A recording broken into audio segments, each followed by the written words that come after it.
Welcome back, welcome back, welcome back. I'm Lisa Blackburn, and this is my YouTube channel where we talk about everything I want to, science and math.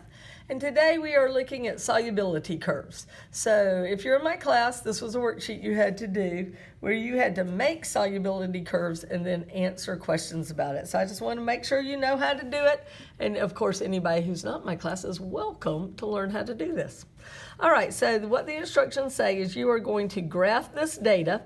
And they told you to do it in 4 different colors. So I made barium hydroxide pink, copper sulfate blue, potassium chloride purple, and sodium nitrate green. So those were my 4 lines. So I started with my pink one, and at 0 degrees Celsius, then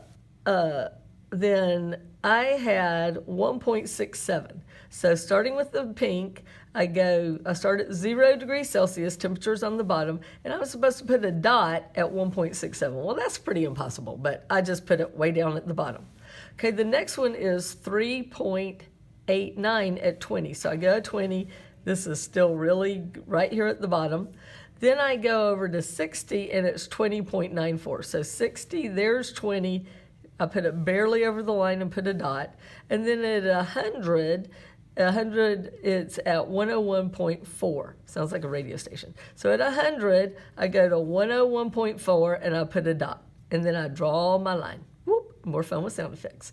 Then I do the same thing with copper sulfate. So copper sulfate was at 23, and then it was at 32, and then it was at 61, and then it was at 114. Draw your line.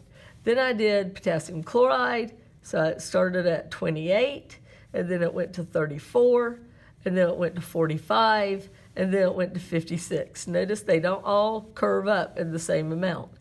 Then the sodium nitrate, it was 73, 20, 60, 100. Draw your line. Okay, so now it's time to interpret the graphs.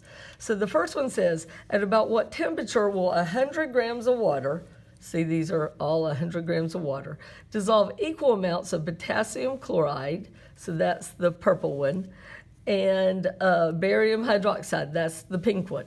So where does the purple line and the pink line meet? Oop, right there. And then you go down and see the temperature. So that's 60, that's 70, that's 80, so it's about a little over 75. If you said 78 or so, you're probably right too. Okay, about what temperature will both copper sulfate, that's the blue one, and potassium chloride, the purple one, dissolve? So where do these 2 lines meet? At what temperature will 37 grams? So I go look at the 37 grams, it's about right in here, and then I go over to see where these 2 meet, the purple one and the teal one, and they meet about right there. So close to 25, that's what I put it. If you put a little different, that's okay. So next one is 100 grams of sodium nitrate are dissolved in 100 grams of water at 60 degrees Celsius. So we're at the green one, we're at 60, and we have put in 100 grams, okay? So that means we're at 100 grams and 60, but we're looking at the green one, and we want to know if it's unsaturated, saturated, or supersaturated. It's unsaturated if it's under the line, it's saturated if it's on the line, and it's supersaturated if it's above the line. Well, our meeting point is under the line, so it's unsaturated. If 32 grams of copper 2 sulfate, that's the teal one, and we go to 32, are dissolved at 20 degrees, is the solution produced saturated, unsaturated, or supersaturated? And it looks to me like it would be right on the line, so I said saturated. If it had been above the line, it would have been supersaturated. All right, so hopefully that's pretty easy. You'll be using graphs like this, answering questions just like this on the test. So I think it's pretty easy, and you're gonna do great. Like, share, subscribe. Science is great.